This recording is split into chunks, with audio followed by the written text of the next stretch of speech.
Good evening and welcome everybody. It's 7 p.m. in NYC and 7 p.m. on Eastern Long Island. I'm Sam Kimball from New York Wine Events. Thank you so much for joining us on virtual day trip to wine country. We are here for great wines, 4 great wines from Long Island's wine country. We're going to the North Fork of Long Island, which many of you are familiar with and have heard of, or may even go on a regular basis to. Our theme is great wine is grown, not made, and also what makes a perfect winemaking climate and terroir. And we're going to also have a special treat. We'll be live pairing the wines that we're profiling this evening with 4 delicious artisanal cheeses. So you might ask, some of you may already know, but what is terroir? Terroir is how a particular region's climate, soils, and the terrain of that region affect the taste of the wine. And the North Fork is a particularly good terroir in terms of wine growing and grape growing. The North Fork emerged only 40 some years ago as an ideal wine growing area. And you might ask, why is that? It just so happens that it is perfectly situated as a maritime climate. And I'd love to show you guys exactly what that means. Let's take a look at the map and I'll show you where we're headed on the map here. You can see the North Fork of Long Island. You see all of Long Island and even the New York metro area behind me. The North Fork has a red map pin right above it, and that is where we're headed.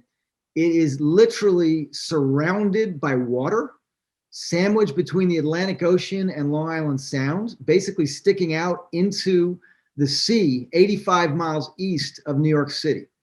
And that is great for grape growing. The grapes like the hot summer sun, and then at night they like to cool down and basically repair and recover at night with the ocean air.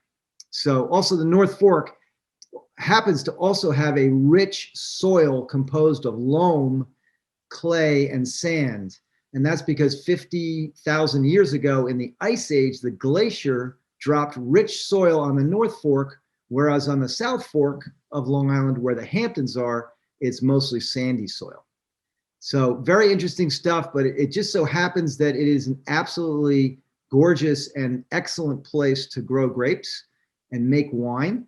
And that is why it's become, in a very short period of time, 45 years or so, it has emerged as a really prominent and award-winning wine region. So welcome one, welcome all. Please ask any questions or make any comments live in the chat in Zoom as we're doing the session. We will answer those questions and comments as we go on the fly during the session.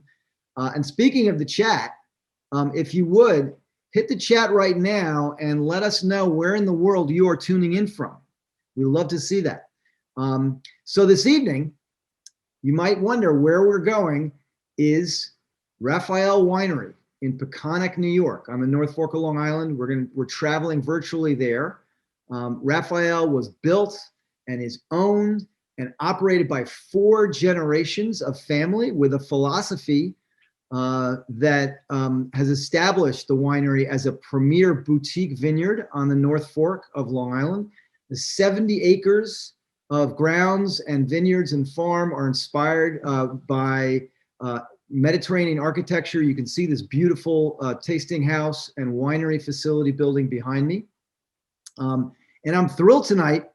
We have not 1, but 2 special guests joining us from the winery. And as I mentioned, we are going to pair with their guidance 4 artisan cheeses live during the session with the 4 delicious wines we're profiling. Tonight we have with us Julie Vergari, a member of the founding family that owns Raphael Winery, and Anthony Nappa, the winemaker at Raphael. Welcome, Julie and Anthony. It's great having you with us this evening. Hi, Sam. Thank you. Thanks for having us.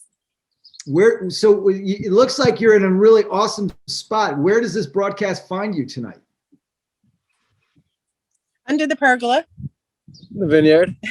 So you're right out behind the building. Malbec. We're looking at the Malbec. Just You're kidding. looking at the Malbec. You're right out behind the building that's in my background. Yeah. Amazing. So your calling card or theme for Raphael, which has so much family tradition and history behind it, is great wine is grown, not made. Tell us more about that philosophy.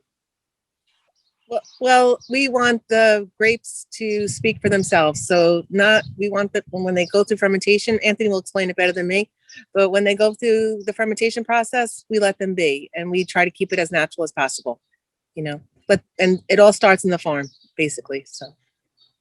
Yeah, we don't use any additives in the winery, and everything is wild fermented, and we just try to capture the vintage in the moment of harvest to have the correct chemistry, so we don't need to manipulate the wines into balance. They're already naturally balanced, and the flavor profiles that come naturally.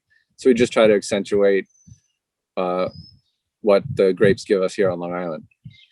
Gotcha. And is there anything particular about your specific location on the North Fork that is, somewhat unique, or that brings a characteristic that's, particular to your wines and the grapes that you grow there?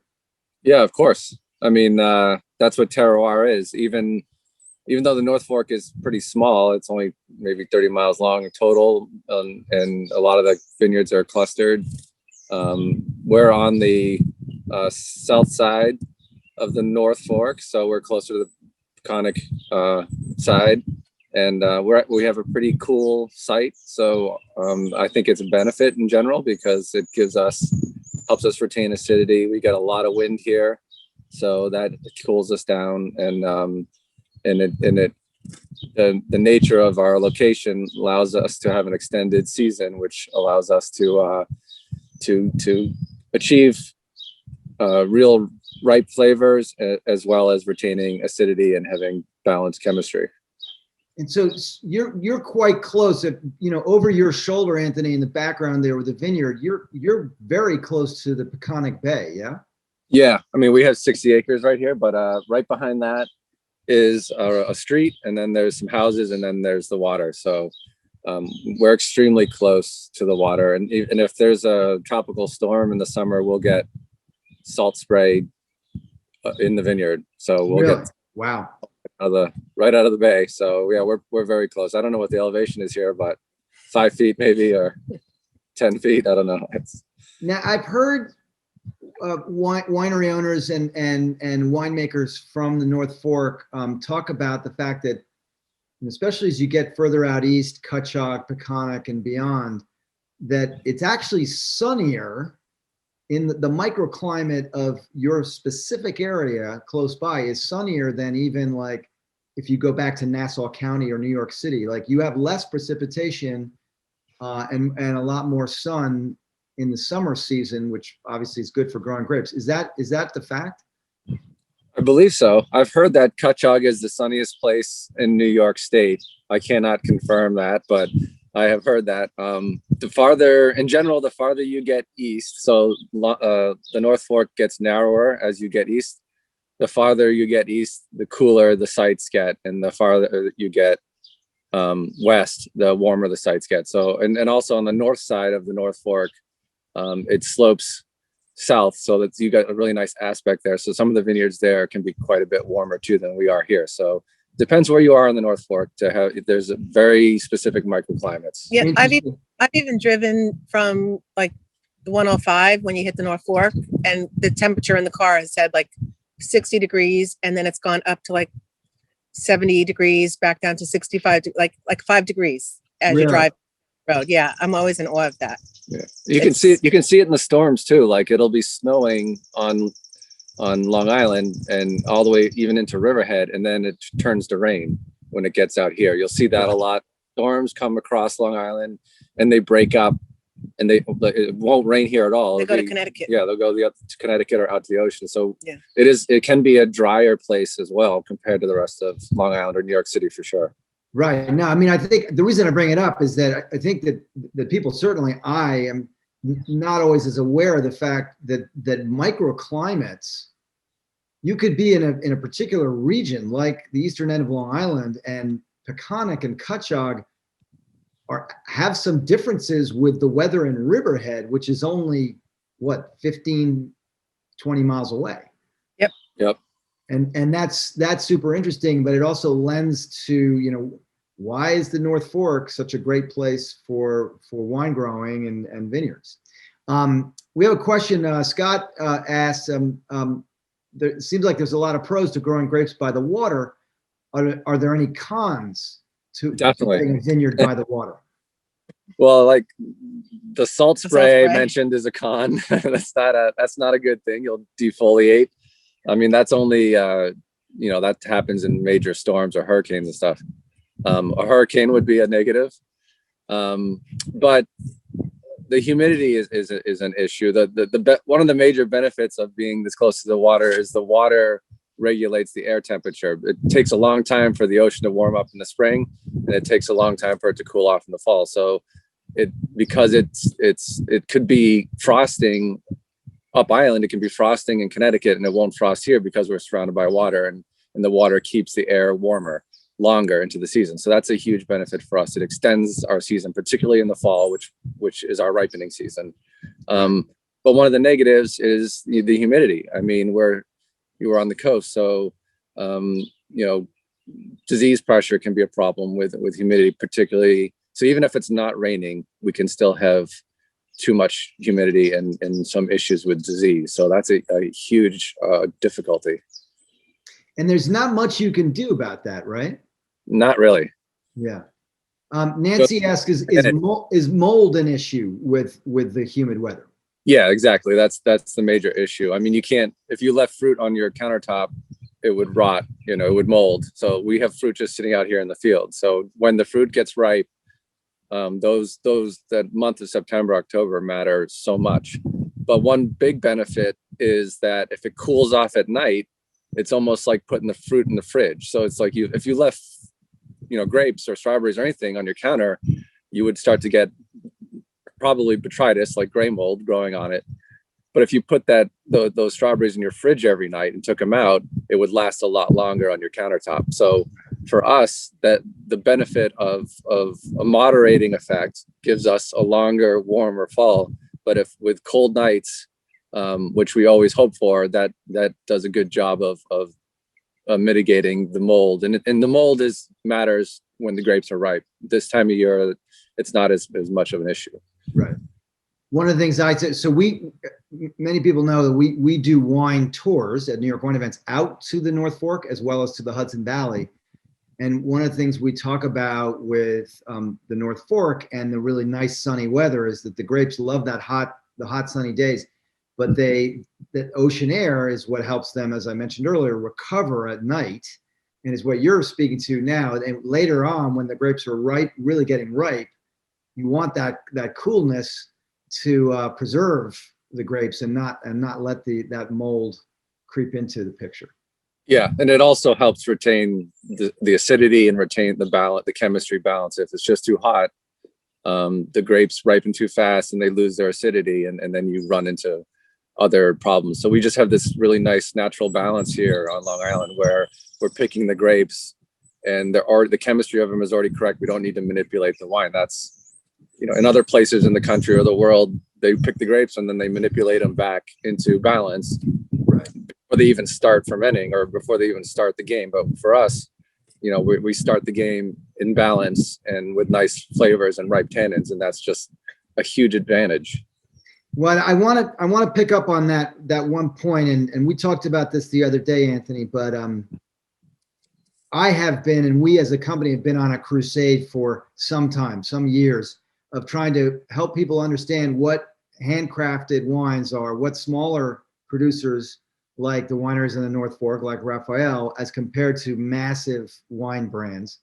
And one of the analogies that I talk about is, factory-made wine versus wine made at a small production facility and hand-picked and handcrafted like it is at Raphael. And so one of the things that helps people understand is I say, if you look at a brand like Yellowtail, which is mass market, right, versus a small producer and handcrafted wines coming out of a winery like Raphael. It's literally the difference between McDonald's on the one hand, and on the other hand, like a local restaurant that's using locally sourced, fresh ingredients. If they're making hamburgers, it's, grass-fed meat, etc. It is night and day. And then the other thing, which you just touched on, which I want to expand on briefly, is that wines that are mass produced, where millions and millions of cases, those big brand wines that you see in every store in America, have all kinds of additives, including flavor additives, to manipulate how they taste, so that every year they taste the same. Every bottle of that mass market wine is going to taste the same, whether it's the 2018, 19, or 2020 year vintage. And so it's just something that we talk about. It's one of the reasons we do this show, is to really spotlight what craft beverages are and what handcrafted wines are. Speaking of that, you mentioned picking the grapes. You're a relatively large footprint, 70 acres of the winery and the vineyards, but you hand pick and hand sort every grape that you use to make wine. Tell us more about that. That's incredible. There are 70-acre vineyards on the North Fork that absolutely use a picking machine and just pick tons of grapes in an afternoon. Yeah, so we're able to remove any of mold that maybe have occurred on any of the clusters. But even before that, the farm guys go in and maybe drop some fruit. So the clusters that are left are going to be that much more effective and healthier. I think that's the right word. So when it is time to harvest, we may only do a small section, maybe just Sauvignon Blanc, because that's going to come in first or ripen first. So we're able to kind of handle the Sauvignon Blanc first and then let everything else sit. So some of these machines that come through, they only have it for a month. So they have to do everything at one time, and stuff is sitting, maybe in the back for a couple of weeks before they can start processing, or they're processing 24/7. I'm not sure how that goes. Yeah. I mean, a bigger facility, maybe a machine makes sense too. I mean, we're pretty big, but we also have a lot of different blocks, a lot of different varieties. And like, if you're running a machine across 1,000 acres of the same thing, you can dial it in. You're trying to, pick everything at the same time, but you can't really control everything. I like being able to hand sort everything in the vineyard, get somebody's hands on every cluster. They can, if there's any issues, they can clean it up. Like Julie said, they can knock any underripe or rotten fruit or anything right out. So everything's, before it even gets out of the vineyard, is clean.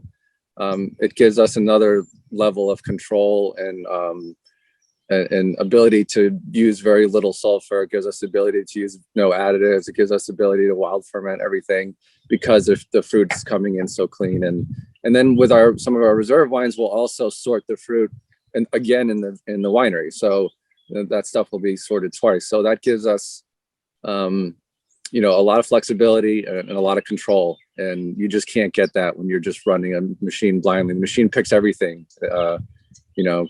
Picks the moldy grapes. It picks everything. Yeah, the leaves, the lures, the bird's nest, the leaves, thick and nails, and oh geez. But I mean, it's a logistical issue too. I mean, it's not easy. If we're like Julie said, if we're picking Sauvignon Blanc first, and we've got, say, 60 tons to pick, and we only can pick 10 tons in a day with like 25 people,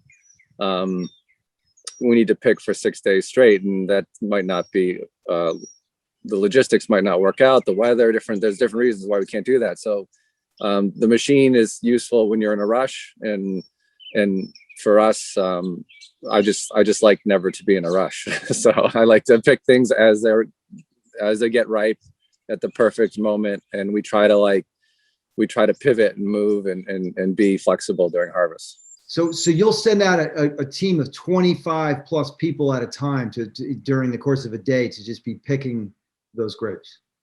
Yeah, usually. I mean, we know what's coming, and we can control it. So yields vary, obviously, every vintage. So, but once we get into a rhythm, we know how much one person can pick in a day. We know like how many people it takes to get the job done. And these people, a lot of times, will give them full-time work, like for a month straight. So, we try to give them full days worth of work and stuff like that. So that's what they want. So we can get a solid crew that gets trained up and they know what they're doing. They know what we want from them. They know the quality that we're looking for and what we want them to do. So it's backbreaking work. It is hard out there. It's beautiful and it's heavenly out there because it's serene and quiet and peaceful, but it hurts. Your back's killing you at the end of the day. I mean, picking grapes. And you need gloves, man. It's 8 or 10 hours straight picking grapes. It goes from freezing cold to hot to cold again because the weather's like cold in the morning. Then you got to layer up. And so, Julie, tell me how often have you had to press family and extended family into getting out there and helping with the harvest? Some of them would come in the beginning, but everybody's too old now. I can't get the kids to come out. They don't want to work like that. It's too hard work, too much labor. Exactly. Excellent. So we're going to get started tasting these wines and pairing cheese with them momentarily. Way ahead. Yeah. Just out of curiosity, because I know every part of the year there's something else happening. It's this what I think makes running a winery or making wine interesting. What at the moment are you doing at the winery? What's happening today, this month, this week? Well, today we were doing the farm workers vaccine for COVID. So we opened up the vineyard.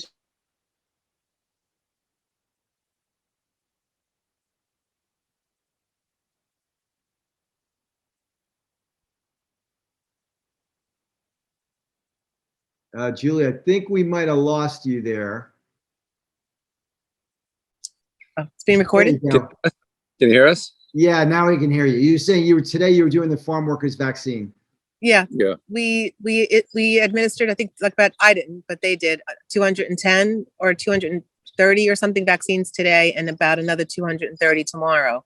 Wow. So all the farm workers are coming in with their families, and it's really, really wonderful to see everybody getting covered. Whether you afford or not, at least we have a place for them to come locally to get their vaccine if they desire. We're still kind of limited with space. These new mask rules that came out this week. We're just not sure how we're going to handle it because the state hasn't, the SLA, the liquor license hasn't come forward with what we're allowed to do or not. So we're still like in a catch-22 with the whole 6 feet apart. Right. But we have a decent sized space and we're open for business. So come on out and visit. We're open Friday to Monday right now, Well, we will definitely do that. I think we need to get some of our tour groups out to see you guys because you have such a beautiful location and the wines are great. So speaking of the wines, let's talk about the wines we're tasting today. I'm going to share my screen and we have 4 bottles, 4 selections here. The Rosé of Pinot Noir, the Sauvignon Blanc, Pinot Grigio, and the Estate Malbec. And I believe, what is the vintage year on these, Anthony? These are all, that's the wrong vintage there. These are all 2020s now. They're all 2020s, yeah. So they've all been released now. So we're tasting the new wines. They're all out in the marketplace. And 2020 was a tough year, but we had a great vintage. It was like silver lining for 2020, and we're all going to be drinking these wines for the next 10 years. It's going to be really special. The reds, and the whites are excellent. Excellent. So we were lucky to be able to pull it off and get through harvest and keep everyone safe, which was a challenge, especially with 20-30 people picking together and everything that comes with that. So it was an interesting vintage, but I mean, the weather was great, right? You had hot, sunny weather in the summer and not too much moisture. And the fall is what matters the most for ripening. And we had a perfect fall, if you remember, and very little rainfall. It was getting cool at night, which is what we want. And then we had a long, warm fall. So, and after a warm summer, so that gave us a head start. So it was an excellent vintage for sure. Awesome. All right. Well, I'm going to put up on my screen the first wine, which is the Rosé. And we have a lot of knowledgeable wine people on watching now, so I don't want to insult anybody's intelligence, but just as a reminder, rosé is always made with red wine grapes. And the color comes from the skins, which get left on for half a day or so, and then they get strained out. So that's why you get that nice pink color. And so is this all Pinot Noir grapes, this first one? Yeah, I mean, it's I don't know off the top of my head. It's never all Pinot Noir. It's probably 95% Pinot Noir. Okay. Usually it has, I think it has a little bit of Sauvignon Blanc in it this year, just to pop the acidity. So we do a lot of blending with our wines, and that is how we can, really affect the flavor without using additives. So yeah, so it's basically Pinot Noir, a really ripe Pinot Noir. We had an excellent year. We also make some Pinot Noir red wine, and this year the red wine Pinot went back into this wine, so that gave it some, the color. And so we don't do any skin contact. We just press it like a white wine, and then some red wine went back in, and that it really gives it a richer. It's already such a ripe year that it's really rich, has a nice mouthfeel for white wine, or for rosé rather. But the red wine gives it a little bit more of a black cherry kind of, a darker fruit nuance to it, when it definitely always has more of a strawberry, watermelon rind kind of greenness to it that I really like. So Pinot Noir just lends itself to being a rosé so well. Yeah, this one, I'm definitely getting a little of that black cherry. It's super nice. And I love the color is a little bit of a deeper pink, as you mentioned. And again, for those of you watching, ignore where it says 2019 on the label here. This is a 2020 that we're tasting. And I think we're gonna pair this with the pecorino cheese, which is sheep cheese. Is that right? The other thing, Sam, I'm not sure if you're aware, this planting of rosé, well, the Pinot Noir is what, 2013 we planted, or 14? Maybe, yeah, 14 or 15. So this is maybe the second year that we're really using it for our own rosé. We used to purchase Pinot Noir from a different vineyard, but this is the first year that it's 100% ours. So that's kind of cool that it's coming of age in order to make wine. So we're happy about that. We don't have to buy any. I love this combination of the pecorino with this rosé. It's just really great. Yeah, it's great. It's Tuscany or something, or I don't know, or Sardinia. I don't know, but it's good. It's got like such a nice creaminess to it, like a rich mouthfeel with like a sharpness to it too that really complements the rosé. Yummy. It's really, you can describe it better than I can, Anthony, but there's something about, I'm just winging it. The pecorino has a really sharp, kind of flavor, which is great. And then the rosé almost tastes sweet after you've had a bite of the pecorino. Mm-hmm. Super cool. That was a good choice. The cheeses also came from Matt Love Lane Cheese Shop. So we got the cheeses from the local shop. We got from the Village Cheese Shop in Mattituck, which is like 1 or 2 towns away from you. Yeah. All right. So I think we'll go to the next one, which is the Sauvignon Blanc.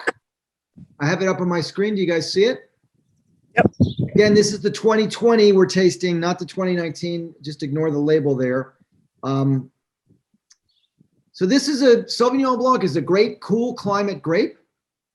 And Long Island as a wine region is a cool climate. Anthony, tell us a little bit about the origins and how this wine comes to be. Yeah, I mean, we make a lot of Sauvignon Blanc. So we have, 12 or 13 acres and 5 different blocks, and they all have different ages and flavor profiles, and they're farmed a bit different. But I think Sauvignon Blanc is in my opinion, one of the most important grapes on Long Island, and because it's one of the most unique grapes. It really has a unique flavor profile. It's not New Zealand green, grassy, and it's not, France. It's just got a real unique expression here, and I think that's one of the reasons why it does so well. And it's also so easy drinking and so food friendly. We get a lot of And this is a ripe year too, so it's a pretty ripe wine. So we do get citrus, grapefruit, lemon, lime flavors. You got a little bit of green apple too. A little bit. And it's just so great with all the local seafood out here too, between the oysters and the scallops, and not the scallops, but it's a great summer wine. It's a great yes. But Julie, how is it with the goat cheese that we're tasting? So good. It's my favorite with goat cheese. Tell me more. Tell me what's the combo here? What's the magic? Goat cheese has such a distinct flavor, and it just is such a nice compliment to the wine. I don't know. It's just, I think I love the goat, and it is creamy. It's an aged. I'm doing an aged goat. I don't know what you have, Sam, because I'm not. Got the Humboldt Fog. We got the honey something. So I have an aged goat. Yeah, it's nice. It's aged, so it's got some like chalkiness to it. Some like because the fats is kind of rich in it. Yeah, so it's really nice with Sauvignon Blanc, because the Sauvignon Blanc is so much acidity, it cuts into that fat really. Right. I mean, this wine is so refreshing. It's got that nice crisp acidity. And then with my goat cheese, which is a little different than yours, I have the one that has kind of the rind and some kind of fattiness on it. Oh. And this Sauvignon Blanc just cuts right through that and complements it. Delicious. Excellent. And both of these first two wines are really price accessible. I mean, we're talking a rosé for $18.99, Sauv Blanc for $18.99. These are great everyday wines, great for all kinds of occasions, not fussy. I love that. And we have, what's the ideal temperature? This is a great question, Scott. What's the ideal temperature to serve a Sauvignon Blanc? So when I did my WSET training, this was one of the exam questions. Really? I'm with people who know more about wine than I do, so I'm going to pass this on to Julie and Anthony. I don't know, bucket of ice, throw the bottle in. I think Julie, I know you pretty well. I knew you were going to say that. I think if you asked 10 people that question, you'd get 10 answers. Some people like it room temperature. Yeah, that's why I'm surprised that it was an actual an exam question, because that's is there a real answer? There is. At the Wine Spirits Education Trust, the WSET sommelier answer is this with a Sauvignon Blanc versus like an oak-aged Chardonnay, you want to serve it chilled. So relatively cold. Whereas an oak-aged Chardonnay, you want to serve it lightly chilled, a little warmer. Yeah, my opinion in general is that people drink white wines too cold and red wines too warm. So yes, I agree. I think that these wines really are expressive when they're just a little bit warmer than coming straight out of the ice bucket. But in the summer when it's cold out, when you put it in the glass, it warms up. So the problem is we drink it too. Well, you let it sit in the glass for a few minutes and it warms up nice. I gotta tell you, Anthony, this one is really exquisite. It's just a beautiful wine. This Sauvignon Blanc, and it goes so well with this goat cheese. It's lovely. I live for the magic of the combination of that great wine with the right food pairing. You live by it. You got to live by it. All right, so we're going to move on to Pinot Grigio, which is from a grape from it's Pinot Grigio. Anthony is technically an Italian grape, yeah. Correct. Yeah. So from a grape that originates as a grape varietal from a warmer climate, but does well in the cool climate of Long Island, yeah. Yeah, I mean, a lot of it's grown in cooler places in Italy too. So it's a lot of it's from up north and in the mountains and stuff. So obviously not this cool, but it's an excellent grape.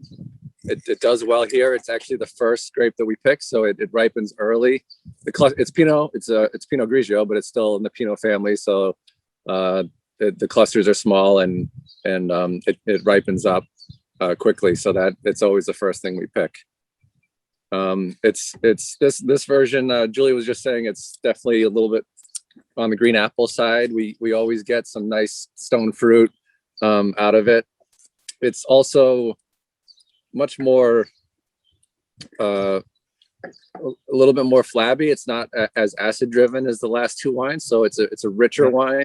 It definitely goes well with food, but it's more about the structure and the mouthfeel of this wine. It has nice fruit, but it's a completely different animal than the last two wines that we tasted. And this particular 2020 vintage is completely different than the 19 vintage, which I think is so interesting. That it's the same grape grown, well, the different vintage from the weather. But could it be that it's a year older too, as far as that goes? I mean, obviously, a different vintage. Yeah, the grapes a little bit older. I agree with you. Like it has so much more mouthfeel, and this is a stainless steel tank fermented wine. There's no oak, right? No oak. So I mean, it's so interesting to me. Like the Sauvignon Blanc, also stainless steel fermented, refreshing, acidic, and this is so different. Has so much more structure in the mouthfeel. It almost has a creaminess, but it's not oak aged, which is super interesting. Is that just the difference between the grapes? Yeah, I mean, it is the difference between the grapes. The grapes come in at a much higher pH, so there's not a much lower TA. There's not as much acidity in the grapes. We usually do some. We usually do some skin fermented Pinot Grigio. We never really bottle it on its own, but so that usually gets blended in with this, and that gives it some more extra mouthfeel and richness to this wine. We're trying to accentuate the skin contact there with this wine, just to make it's completely dry. It's not a sweet, flavorless Pinot Grigio. It's a pretty full-bodied, richer style Pinot Grigio, and because of that, it just goes with so many different types of food, and it's such a fun wine to pair. Actually, the creaminess of the mozzarella is really good.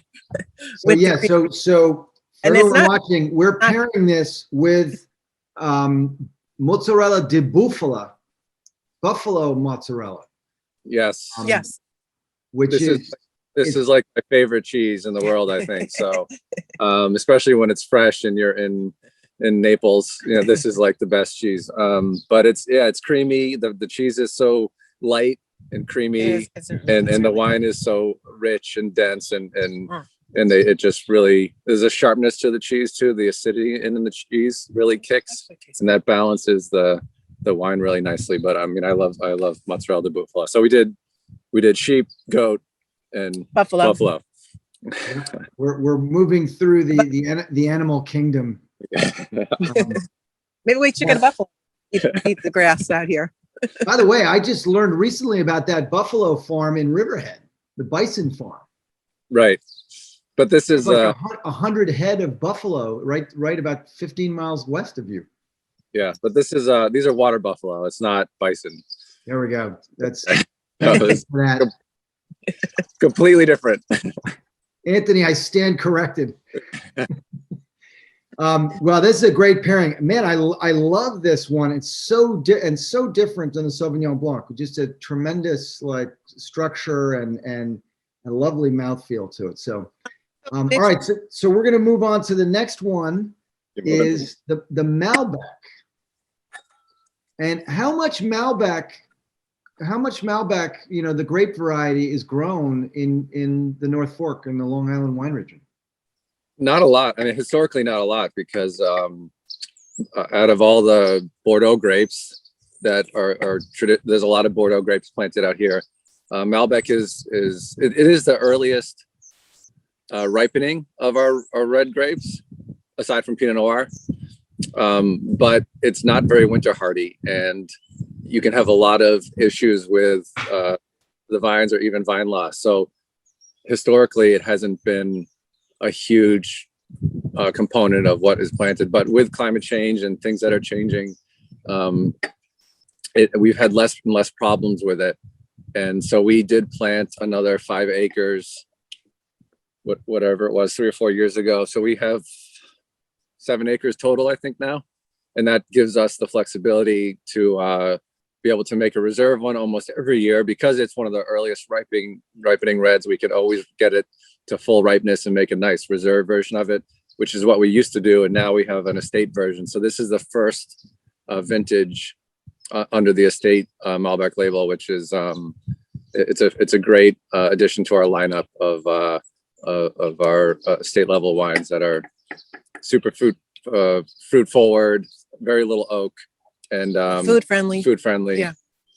Yeah, and just to remind everyone, when Anthony says estate, those are grapes and those are vines right on the property, right at the winery. That they're not bringing in these Malbec grapes from somewhere else. Yeah, no, So, pretty everything we do is estate grown, except for the Chardonnay. We don't have any Chardonnay on the farm. interesting. But we also use the estate distinction to differentiate the levels of wines that we have. So we have like the estate level versus the reserve level. We have The first label. Yeah.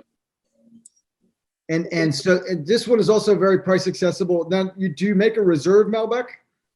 Once in a while, if the wines are worthy, the wines have to be worthy to get that reserve stamp. Yeah, we're blending right now, and we're just about to be bottling all the reserve 2019 wines, and including Malbec. And we haven't made any reserve wines since 2015.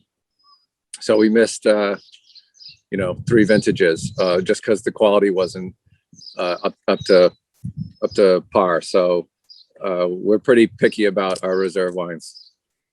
So with this one, when I swirl and sniff, I'm getting a really, really nice aroma from this wine. I'm getting some black fruit, a little pepper, maybe even a little black cherry from this one.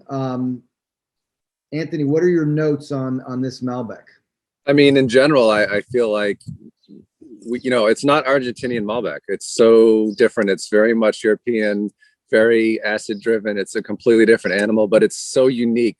That's another reason why we planted more of it, is because it's a unique expression, and that's why we like having it in the lineup.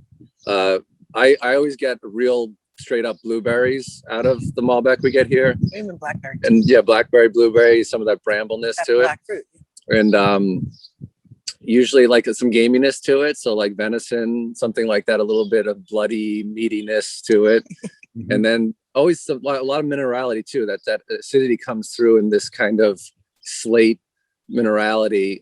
So it's kind of this, it's a kind of a rough minerality. It's not as chalky or anything like that. So those are usually the flavors I really get out of our Malbec. Yeah, no, it's super nice. And we're pairing it with a blue cheese. Wow. Which, I mean, the combination is just so good. Spectacular. Again, like the bite of that blue cheese and that like strong flavor, and then the nice like that like peppery even from the wine comes out with like it's like nice pepper to it. The peppery black fruit against the blue cheese is so super good. Nice. Yeah, it's still a very fruit forward wine. I mean, but like I said, our estate level reds, our entry level reds, very little oak work, sometimes none, and very fruit forward. I'd like to say medium bodied. They're not heavy, rich wines like oaky reserve wines. They're medium bodied, fruit forward, acid driven, and these type of wines do really well for us here because we sell a lot of wine in the summer. You can drink this wine chilled, no matter what the WSAT say about Malbec. You can drink this wine chilled. You can have it with seafood. You can have it with barbecue. You can have it in the summer. You can have it on the beach. Yep. I mean, these types of wines, and it still has some backbone and a lot of fruit flavor coming out of this wine. So these type of wines just do really well for us out here. And like I said, we sell a lot of wine in the summer. It's a summer vacation place, and this style of wine just, and it's just so great. Food friendly. It's super food friendly. So I like to, and I try not to overuse this, but it's my favorite thing when you taste a wine. I want to know, does it make you thirsty or hungry? And this wine makes me hungry. Yeah, absolutely.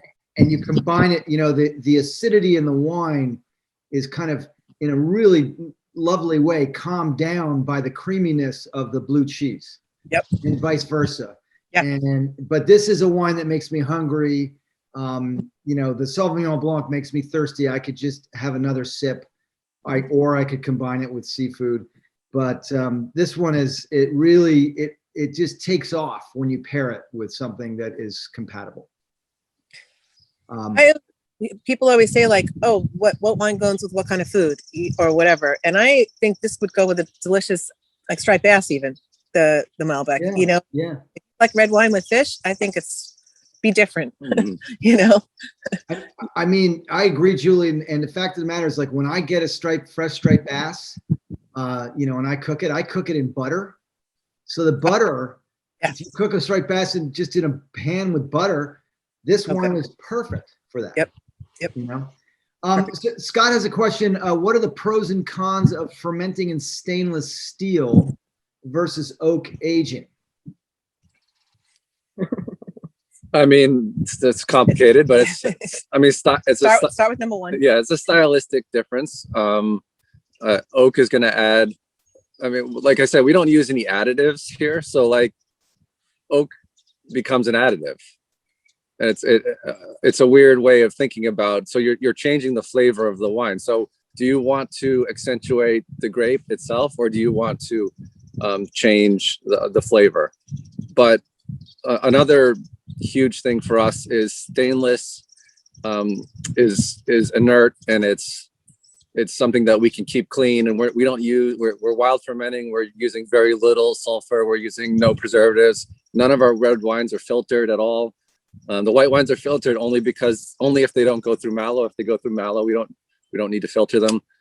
So we need to have a very clean environment in the winery. But was the question that he's wondering, we don't do oak fermentation? Do you do any oak fermentation? With white wines, we do very little oak fermentations. Secondary fermentation, yeah. But the fermentation is all of our wines done in stainless for fermentation? Yeah, all of our wines are stainless fermented, and then like the reserve wines, some of the wines are aged in oak. Yeah. So the difference between fermenting in oak and aging in oak, and you do get different flavor expressions from both of those processes. So even if I fermented a Chardonnay in stainless and then aged it in oak, I'm getting a different flavor profile than fermenting it in oak. Right. Now, these were some great combinations. I want to put up on my screen here the 4 wines. And for anybody who's curious about getting these, you go to raphaelwine.com. I will show that. I'll show that URL and the promo code again. But here are the 4 wines. They're all 2020. Except for the Malbec, right?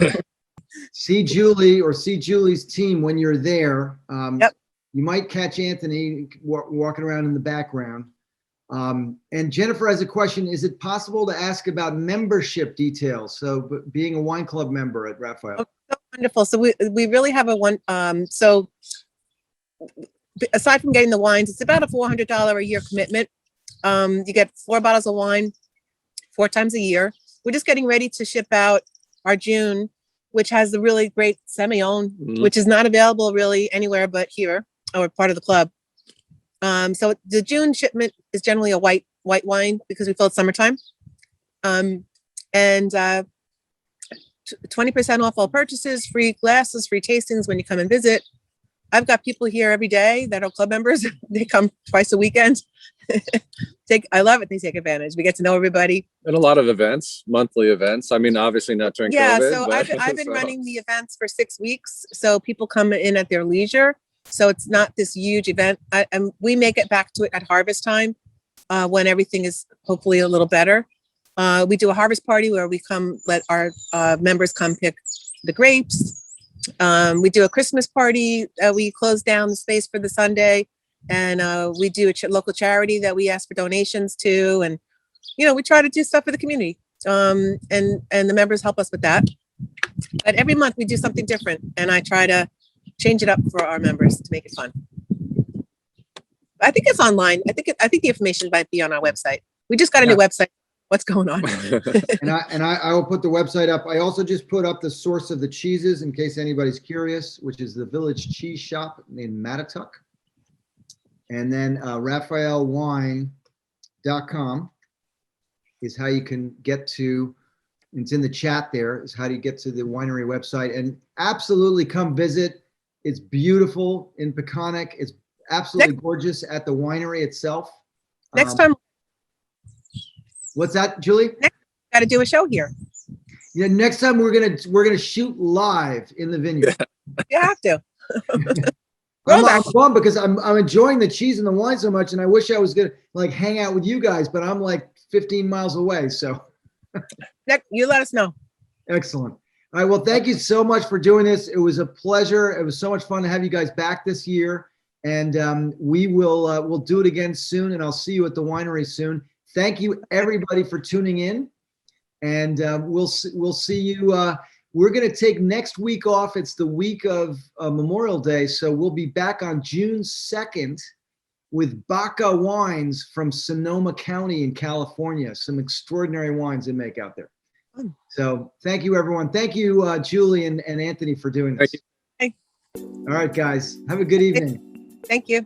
Be good. Yep. Bye-bye now. Bye.